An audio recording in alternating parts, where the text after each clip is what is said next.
Sa Alberta, ilang intercultural dialogues naman ang isinasagawa ng Asian community sa lugar kabilang ang mga Pilipino.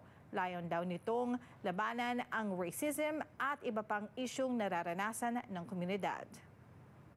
Siyempre, yung nararanasan ng temporary foreign workers at saka ng mga kababayan natin na may student visa, yung kanilang parang yung status nila na uncertainty, yung uncertainty ng status nila causes a lot of stress, causes a lot of mental health concerns.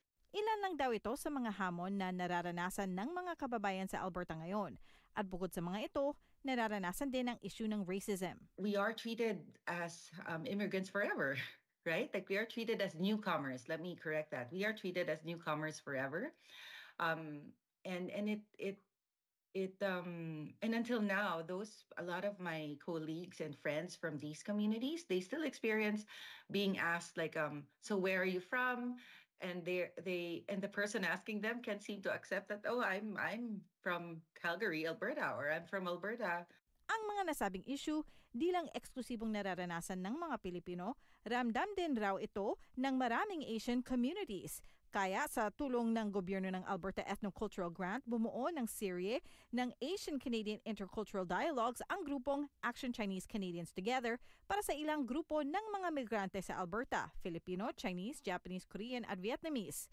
Bukas din ito sa sinumang gustong malaman pa ang mga issue at kultura ng bawat grupo. To have a bigger voice, right? Like not just the Filipino community working on their own and the other individual communities working independently, but we believe that if we come together, we'll have a bigger voice, we'll have stronger appreciation ourselves of our own cultures, and which we can then convey to the rest of the community in Canada, the rest of society.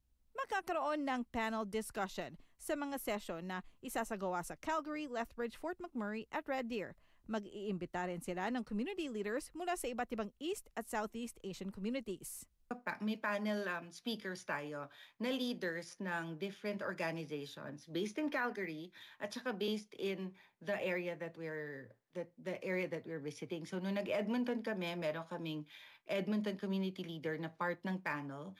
Ito yung mga may successful stories, shinare nila yung mga experience nila, yung connection nila sa community at kung ano yung mga nagawa nila o naging connection nila sa institutional or systems change. Magaganap sa Sabado, January 11 sa Lethbridge ang susunod na Asian-Canadian Intercultural Dialogue. At yan ang mga balita ngayon araw, itong Omni News Filipino. Maraming salamat po.